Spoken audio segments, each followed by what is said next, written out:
In Africa, the market for pirate copies of goods, from computers to car parts and masks to medicine, has never been so profitable. Now even the famous traditional pagne, so dear to the continent's women, is faked. We went to the capital of the pagne to find out more. Lomé, the capital of Togo, built its reputation on its splendid traditional tissues. Now even Lomé has been invaded by the tissue of lies. The unscrupulous counterfeiters copy classic designs for their low-quality cloth. On the first wash, these tissues lose their color, and the wearer often ends up with colored stains. The Nanas Benz, the famed cloth makers who got their name for their fondness for their Mercedes cars, made a fortune selling their wax tissue designs in the 1980s. Once they set fashion trends across Africa. Now their monopoly is gone. Some people now import fakes, while others still swear by the quality of their original pagnes, made by Velisco, owner of Superwax. People still come here, but I must say it is more difficult now because they have an alternative. Times are tough, and people will go for the cheaper option, although, as I said, the tissue is poor quality and not made to last. An original pagne will cost an average of $125. A counterfeit copy sells for just $21, 1/6 of the price. It is becoming increasingly difficult to get by.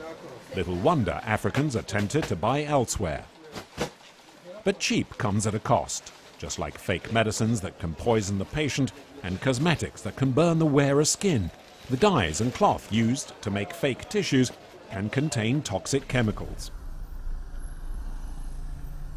Au niveau sanitaire, en prenant seulement les médicaments, contrefait les médicaments illicites, nous avons... In health terms, we have seen counterfeit medicines cause cancer, diabetes, blood pressure, and kidney problems. Le diabète, c'est la tension artérielle. Dialysis is increasingly common in Togo. As for textiles, if the product is poor quality, if they're made with lots of chemicals, they can badly affect the wearer's health by causing allergies. Lomé is one of West Africa's main deep-water ports. 7 million tons of freight transit here each year, making the city one of the pillars of the sub-region's economy. But it is also a gateway for illegal imports of counterfeit products. We accompanied the customs officers on patrol, searching for pirate copies. Telling the real thing from a fake is not always easy. Counterfeiters have increasingly sophisticated methods for imitating the genuine article, and an untrained eye could not tell the difference. Customs controls are a key part of the war on contraband. We were allowed to film a routine check. Everything is scrutinized, from the size of the pagnes to the patterns and labels. This time the goods were genuine. Unfortunately, this is an exception to the rule, as Mr. Akapo, a Lomé customs official, explained. Aujourd'hui, pratiquement tout ce qui vient de l'extérieur. These days, just about everything that is imported is fake. Whether we are talking about textiles, medicines, and even the main consumer goods. Everything, absolutely everything, is counterfeit. This phenomenon, as we see it today, is tied up with the development of Asian markets, especially the Chinese market.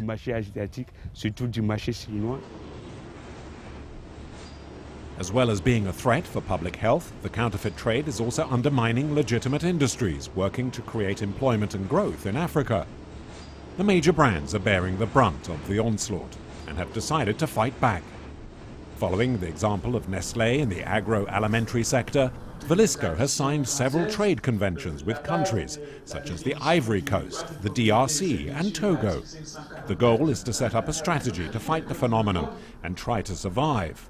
In partnership with the AIPO, the African Intellectual Property Organization, brands are organizing training seminars to make magistrates and customs officials aware of the scale of the problem and provide them with knowledge they need to wage war on the smugglers.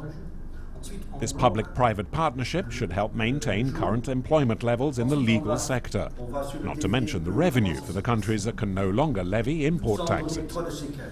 L'impact économique pour l'État est énorme puisque The economic impact for the state is enormous because counterfeit and fraud go hand in hand, and that means lost fiscal revenues on a daily basis. There are other, no less serious consequences, namely in terms of employment, simply because many local businesses can't compete on an uneven playing field and have had to close. That means layoffs and unemployment. Then there's the enterprise creation side of things that suffers because investors are not reassured by the general lawlessness of it all. So you see, the counterfeit trade has enormous consequences for Africa. According to AIPO figures, depending on the sector in question, 30% to 80% of products on sale could be counterfeit. Belisco affirms that counterfeit goods have led to important losses over the past 5 years. Under Togolese law, counterfeiters can face fines of up to $10,500 and 6 months in prison. These sanctions don't seem to be harsh enough to dissuade the counterfeiters. However, in the eyes of the law, there is no distinction between the counterfeiter and the client, who both face the same penalties. Many African countries have decided to take a tougher stance when dealing with the problem.